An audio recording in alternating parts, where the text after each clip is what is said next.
Viewers, welcome to our channel. நம்ம இன்றைக்கி Tuesday morning கிட்ஸுக்கு ஸ்கூலுக்கு லஞ்சுக்கு வந்து என்ன பேக் பண்ணோம் அப்படின்னு சொல்லிட்டு பார்க்கலாம். மார்னிங் எப்போதுமே நம்ம வீட்டில் கருப்பட்டி காஃபி தான்.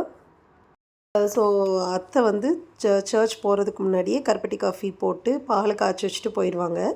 நான் அதுக்கப்புறமா எழுந்திரிச்சி வந்து மார்னிங் டிஃபன் அண்ட் மத்தியானத்துக்குரியது நான் பார்த்துக்குவேன். இன்றைக்கி மார்னிங் என்ன பண்ணோம் அப்படின்னா இட்லியும் சட்னியும் வச்சுருந்தேன். மத்தியானம் லஞ்சுக்கு என்னது அப்படின்னா ஒயிட் ரைஸ், மீன் குழம்பு வச்சுருந்தோம். காளான் வந்து ஃப்ரை பண்ணியிருந்தேன். காளான் ஃப்ரை வந்து சூப்பராக இருக்குங்க. நான் ஃபர்ஸ்ட்லாம் வந்து மஷ்ரூம் வந்து கேப்சிகம் போட்டு கிரேவி மாதிரி செஞ்சு கொடுப்பேன். அதை விட பசங்களுக்கு நான் இப்போ பண்ணுற இந்த ஃப்ரை ரொம்ப பிடிச்சிருக்கு. கிரேவி வேண்டாமா, ஃப்ரை கொடுத்து விடுங்கன்னு சொல்கிறாங்க. இந்த ஃப்ரை வந்து மஷ்ரூமை வந்து நம்ம ஃபஸ்ட் நல்லா க்ளீன் பண்ணிக்கணும். டிஷ்யூ வச்சு ஃபஸ்ட்டு துடைச்சிக்கோங்க.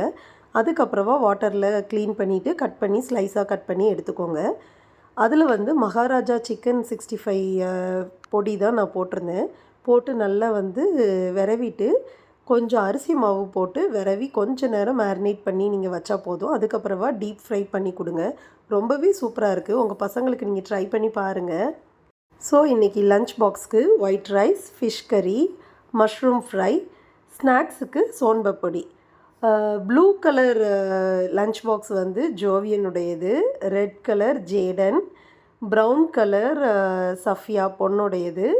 அண்டு ஜெய்வந்த்துக்கு வந்து லஞ்ச் கிடையாது, ஸ்நாக்ஸ் மட்டும்தான். அவர் இப்போ தான் யூகேஜி போயிட்டுருக்கிறதுனால நெக்ஸ்ட் இயர் அவருக்கு லஞ்ச் உண்டு. ஸோ 4 பேருக்கும் லஞ்ச் பேக் நம்ம சக்ஸஸ்ஃபுல்லாக பேக் பண்ணியாச்சு. நம்மளோட லஞ்ச் பாக்ஸ் ரெசிபி உங்களுக்கு பிடிச்சிருந்துச்சு அப்படின்னா கமெண்ட் பண்ணுங்கள், ஷேர் பண்ணுங்கள், நம்மளோட சேனலை சப்ஸ்கிரைப் பண்ணிக்கோங்க.